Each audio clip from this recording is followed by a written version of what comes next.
What if all the effort you've poured into methods, techniques, and rituals was never the true cause of change? What if all along, the real power was not in the practice itself, but in the invisible state of being from which you approached it?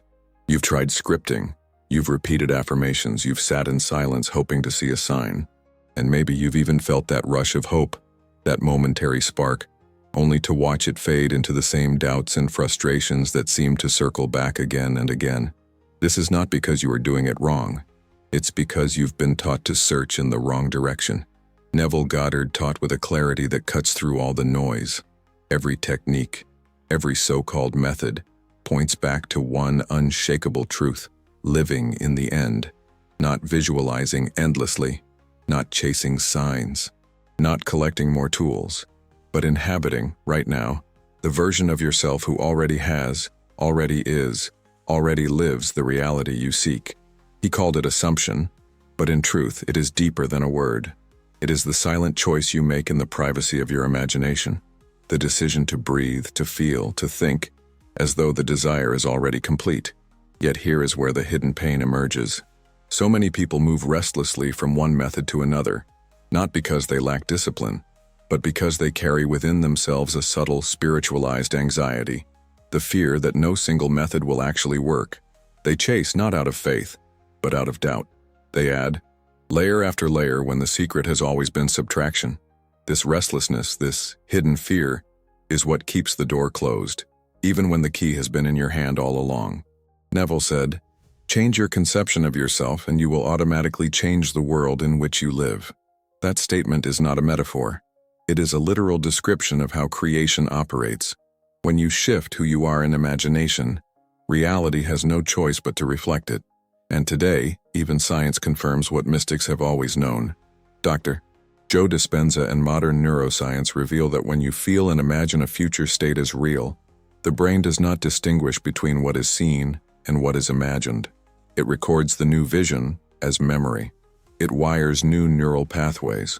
It prepares the body to live a reality that to the physical senses has not yet appeared, but to the inner world is already complete. This means that your longing, your desire, your so-called effort, it was never about reaching for something outside of you. It has always been about identity, about the state you are willing to inhabit in silence, about whether you dare to stop asking if it will work and begin embodying that it already has. The world bends not because you force it, but because you have quietly chosen to live in a different assumption of yourself. So today, we uncover why one manifestation method surpasses all others, not because it is a better technique, but because it is the essence behind them all. We will explore how to live in the end, not as a fleeting visualization, but as a daily embodiment until it becomes the natural ground of your being. And as you listen, allow these words not to be just information. Allow them to enter as a memory you are recovering. For you already know this truth. It has always been written within you, and now it rises again, waiting for you to accept it. There is a silent exhaustion that comes from constantly seeking the next tool, the next affirmation, the next ritual that promises to unlock what feels just out of reach. Perhaps you've felt it, this cycle of starting one practice with enthusiasm, then abandoning it when results don't appear fast enough, only to begin again with something new. On the surface, it looks like discipline. Beneath it, it is often restlessness. This is the fatigue of chasing methods, when the very act of searching keeps you locked in the identity of someone who is not yet found. Neville Goddard was uncompromising in his clarity on this point. He said, "Change your conception of yourself, and you will automatically change the world in which you live." Notice he did not say, "Change your method." He did not say, "Find the right technique." He spoke of conception, of identity, because manifestation is never about the tool you use, but the state you are living from. You can repeat affirmations for hours, but if they come from the self that still identifies as lacking, they echo as noise. You can write endless scripts, but if the writer behind the words still doubts, the paper holds no power. The hidden pain here is subtle. Many people believe they are progressing because they are doing more, but in truth they are scattering their energy across practices without anchoring into a single conviction. They are like someone watering many seeds shallowly, never allowing one to take root. And so they remain in the cycle of waiting, of hoping, of chasing. But the method itself was never the cause. It was only meant to be a doorway into a state of consciousness. This is where the twist becomes liberating. The best method is not outside of you at all. It is your state of consciousness, the invisible posture of your inner world, the way you hold yourself in imagination, in silence, when no one is watching. That is the true method. When you shift who you are in the unseen, the outer world has no choice but to reflect it. This is why chasing tools becomes a trap. It keeps you from recognizing that the power you search for in technique has always been hidden in identity. Imagine for a moment a mirror. No matter how many times you wipe the surface, change the frame, or adjust the light around it, the reflection will not shift until the person standing in front of it does. The methods are like polishing the mirror. The state of consciousness is the person standing there, and until that figure changes, the reflection remains the same. This is the fatal mistake of chasing methods, trying to polish endlessly instead of stepping into the image you long to see. And so the path begins not with collecting more practices, but with returning to the simple, radical question, who am I being right now? Because the method is not something you pick up and put down. It is the very identity you embody. It is the silent choice behind every thought, every breath, every assumption you allow to guide you. This is where the shift happens. This is where creation begins. At the heart of every teaching, every scripture of manifestation, lies one unshakable core, the call to live in the end. Not to wait for it, not to hope it arrives, but to inhabit it now, as though the wish were already fulfilled. This is not mere positive thinking. It is not daydreaming. It is the conscious decision to occupy, with all your senses, the state of already having become the one you long to be. Neville Goddard described it with unmatched simplicity. True manifestation happens when you mentally inhabit the fulfilled desire. Yet here lies the hidden pain. Most people never truly step into the end. They wish for it. They talk about it. They visualize it for a moment only to return quickly to the familiar identity of lack. They treat the end as a faraway possibility, while continuing to embody the self who waits. And as long as you are the one waiting, the promise of arrival remains just beyond your reach. To live in the end is to shift your inner residence. It is to stop rehearsing the process and begin rehearsing the completion. When you mentally walk from the place of fulfillment, something changes not only in thought but in body. The shoulders loosen, the breath deepens, the nervous system begins to rest, as though the struggle has already dissolved. Living in the end does not create desperation. It dissolves it. It plants you in a quiet certainty that no longer demands proof, because the proof has already been accepted within. This is why Neville insisted that you dare to assume the feeling of the wish fulfilled, even when the outer world denies it. Because assumption is not pretending, it is creating. The unseen precedes the seen, and to live in the end is to give yourself fully to that unseen, without bargaining, without conditions, without waiting for a sign to make it real. You accept it because you are it. Imagine someone who longs for love. If they continue to identify as unloved, no amount of affirmations will touch the core of their being. But the moment they recline in imagination as one who is already cherished, already chosen, the entire texture of their energy shifts. They begin to move, speak, and radiate from completion. And the world, being nothing more than a mirror, has no choice but to reflect what has been inwardly established. The same is true for wealth, for health, for freedom. The state of already having, already being carries a vibration that the world cannot ignore.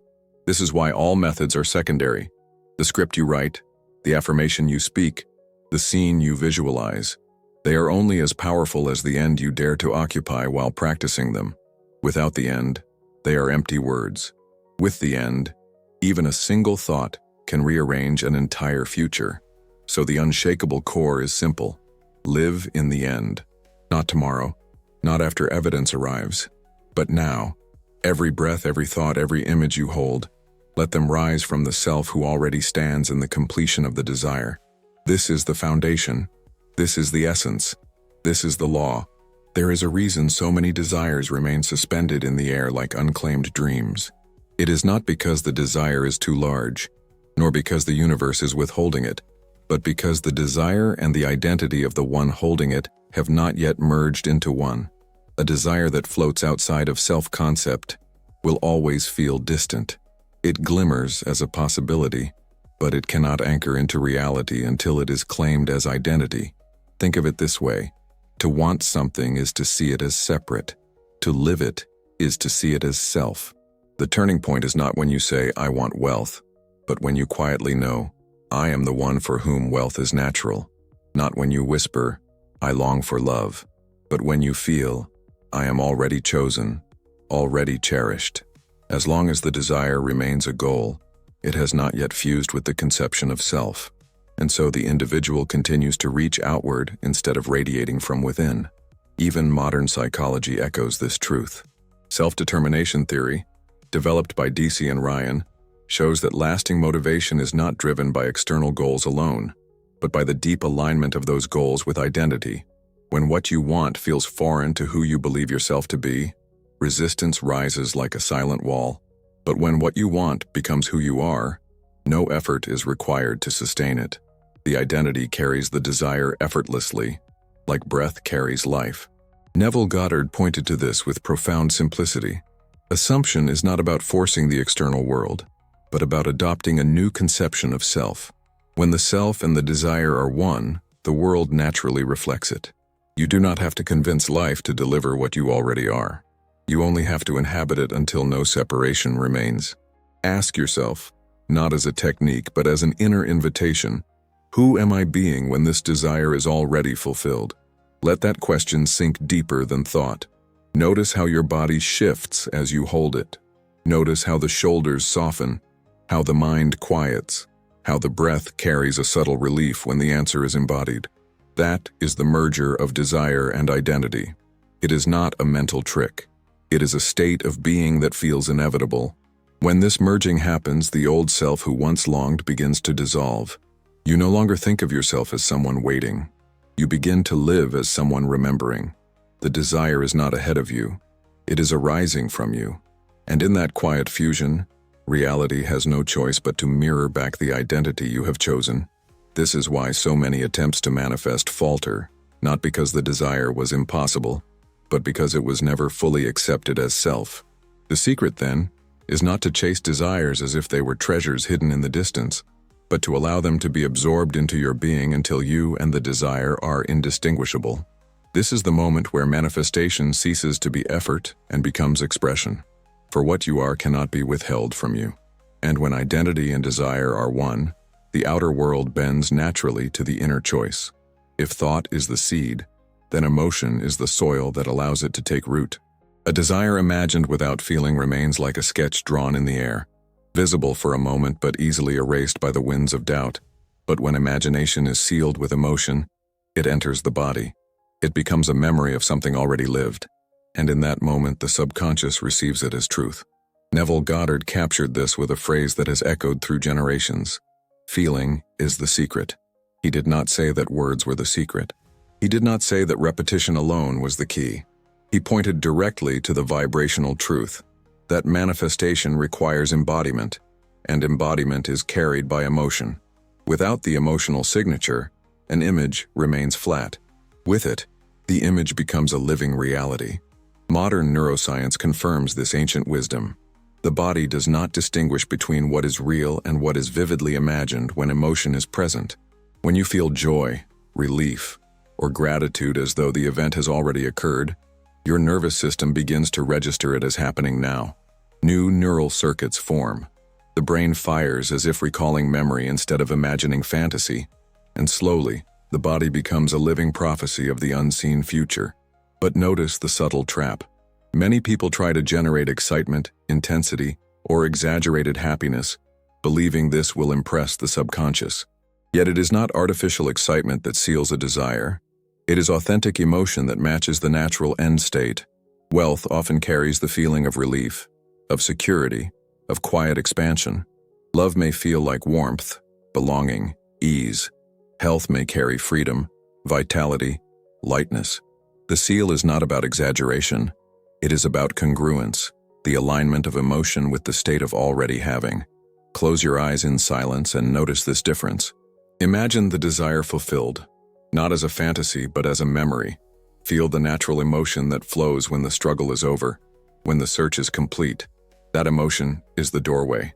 It tells the body, This is real. And once the body believes, the mind no longer argues and the world begins to follow. Neville's wisdom shows us that the work is not to force emotion, but to allow it, to let the simple awareness of fulfillment rise until it colors the atmosphere of the heart. For in that atmosphere, the seed is sealed, the unseen becomes inevitable, and the outer world, like faithful soil, cannot help but bear fruit from the emotion it has received. There is a deep restlessness that comes when you begin to look around for confirmation that your manifestation is working. The mind whispers, "Where is the evidence? Where are the signs? Where is the proof that it's coming?" And with each question, doubt is fed, and the state of fulfillment slips further away. What many do not realize is that this demand for signs is itself a denial of the end. For the one who already lives in the wish fulfilled has no need to check if it is arriving. It is already here. Neville Goddard reminded us that signs are not the cause, they are the effect. They follow the state you occupy. To look for them before assuming the state is like waiting for a tree to grow before planting the seed. The outer evidence cannot appear until the inner conviction is settled. And yet many remain stuck because they treat signs as the guarantee, forgetting that the guarantee was always within. Think of it like this. A pregnant woman does not constantly check for proof that life is growing inside her. She knows. She rests in the certainty of what has been conceived, even before it is visible to the eye. In the same way, when you assume the feeling of the wish fulfilled, you are conceiving in the unseen. To demand signs in that moment is to doubt the life that has already been planted. This is why Neville urged us to stop scanning the horizon for evidence. The sign is not out there. It is within. The shift in identity, the new emotional current, the subtle inner confidence that whispers, "It is done." That is the sign. Everything else will unfold as a natural reflection. The phone call, the opportunity, the unexpected meeting, they arrive only after the state has been embodied. They are the fruit, not the seed. The practice, then, is surrender. To refuse the temptation of needing proof. To rest in the invisible cause as though it were already visible. To understand that the world is not a source of reassurance but a mirror of what you have accepted in silence. When you truly live in the end, signs no longer matter. They become unnecessary because you no longer wait for confirmation. You are the confirmation. And in that surrender, something powerful happens. The nervous tension eases. The endless scanning dissolves. The mind grows quiet. For the need to check, to test, to prove, falls away. And in its place rises a deeper knowing that life has already rearranged itself to match your assumption, that you are no longer the one searching but the one receiving. And from that space, reality unfolds with effortless precision. There is a subtle addiction hidden in the way most people approach manifestation. It is not the addiction to desire itself, but to the pursuit of proof. Each time you search for evidence, refresh your bank account, look for signs in conversation or on the clock, your brain releases a spark of dopamine, the chemical of anticipation. It feels like progress, but it is an illusion. What is being reinforced is not the state of fulfillment, but the state of waiting. Neuroscience reveals that dopamine is not the chemical of having. It is the chemical of seeking. It fires strongest in the chase, in the hope, in the scanning for what has not yet arrived. And so, without realizing it, many become trapped in a loop of endless expectation. They are not living in the end. They are living in the middle, hooked on the fleeting reward of almost. This is why days pass, weeks pass, and the desire remains suspended in possibility instead of descending into form. Neville's wisdom breaks this cycle with quiet power. To assume the end is to rest in the state of completion. To feel the desire fulfilled is to move beyond anticipation into certainty. But for the restless mind, this is the hardest shift of all.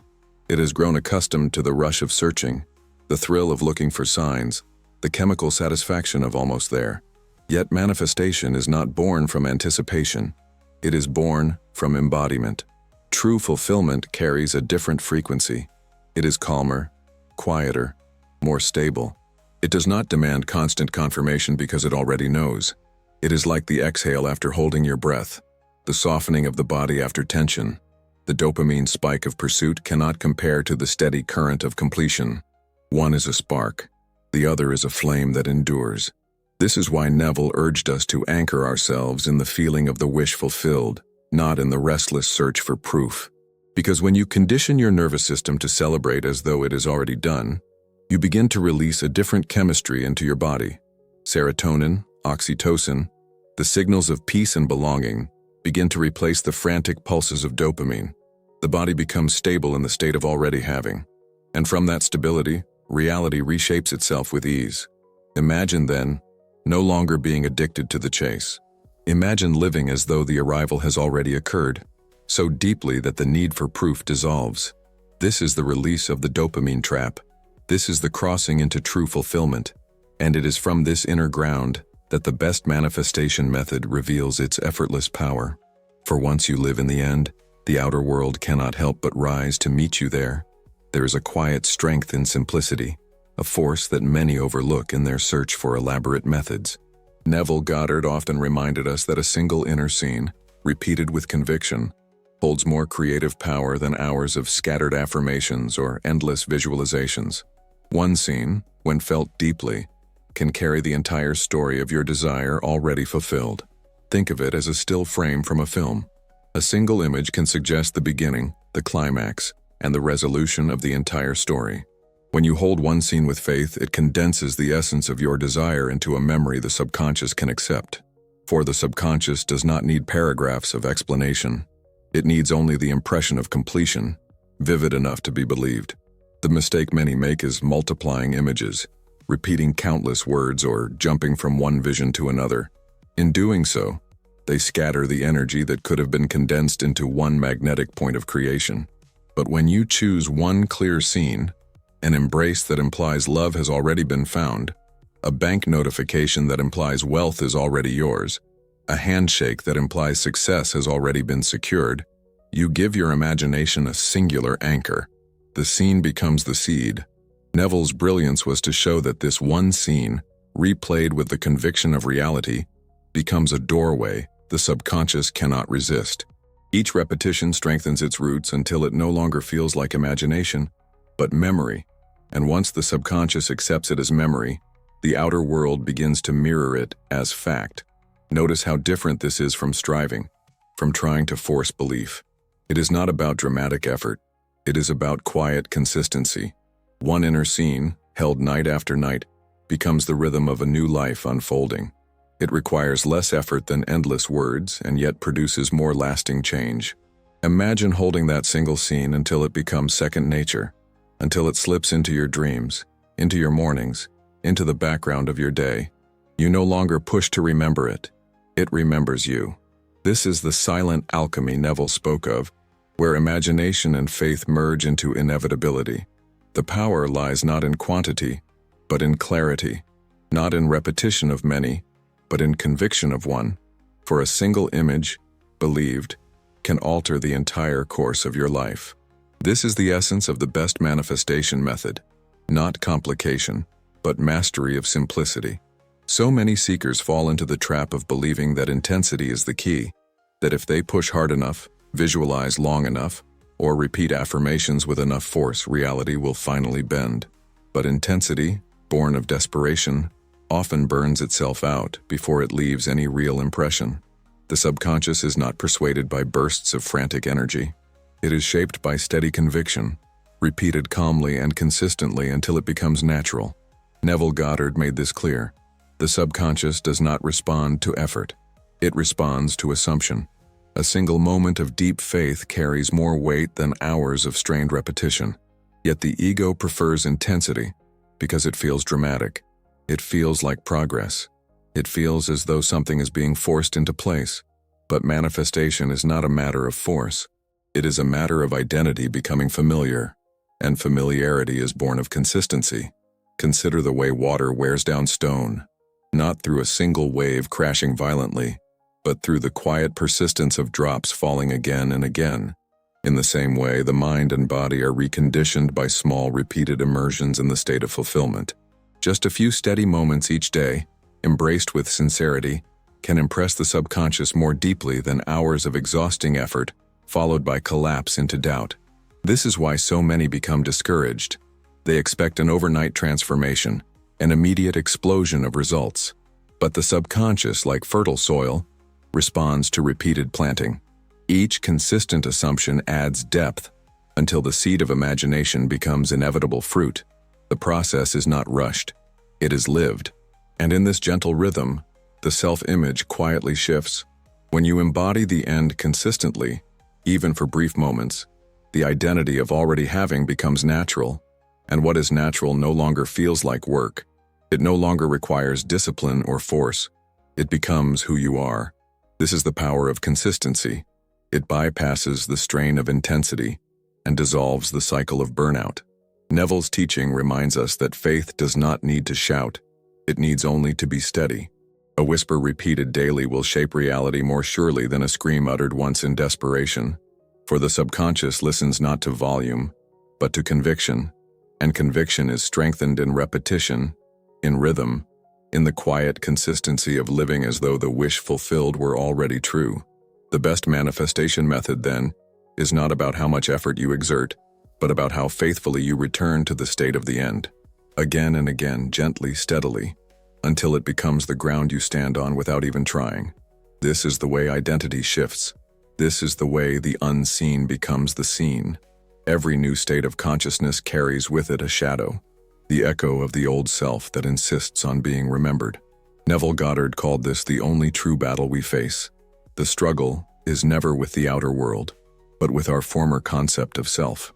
For as soon as you begin to assume a new identity, the old one rises like a ghost, whispering doubts, replaying failures, reminding you of the familiar ground you once stood on. This is why so many experience a surge of faith followed by a relapse into fear. It is not proof that the new state is weak, but that the old state is still echoing through memory.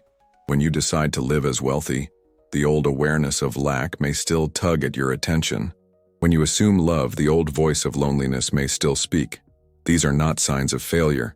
They are remnants, phantoms of a self that no longer holds power unless you choose to feed it.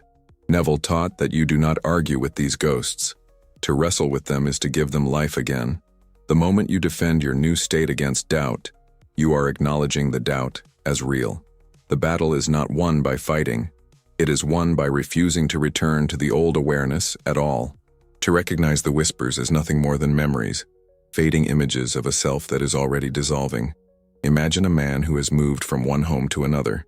If he continues to visit the old house every day, sit on its steps, and complain that he no longer lives there, he delays settling into his new residence. But if he accepts that the move is complete, the old house becomes irrelevant.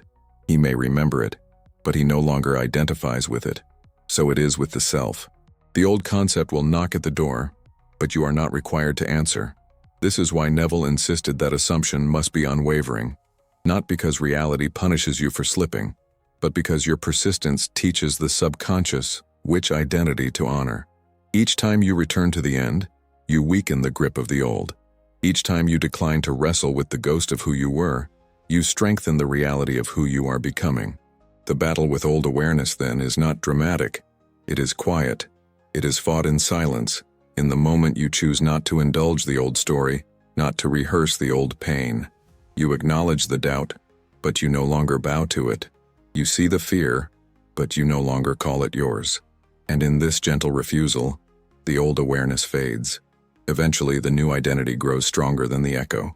The state of fulfillment becomes more familiar than the state of lack. And when that tipping point is reached, the battle ends. Not because the old awareness was conquered, but because it no longer belongs to you. You have chosen the new conception of self, and life, faithful to that choice, arranges itself accordingly. A man once struggled with endless affirmations, trapped in anxiety and lack. Discovering Neville's teaching, he chose one simple scene, a friend congratulating him on his new job. Night after night, he replayed it until it felt real. Weeks later, employment arrived naturally, proof that conviction in simplicity surpasses restless striving. Neville taught one truth: assume the wish fulfilled. Neuroscience agrees. The body lives what the mind accepts as real. Manifestation is not about endless methods, but steady mastery. Like tuning a radio, once fixed on the right frequency, the song must play. Live in the end, and life follows. And before you go, take a moment to look at the pinned comment. It holds something chosen to deepen today's realization.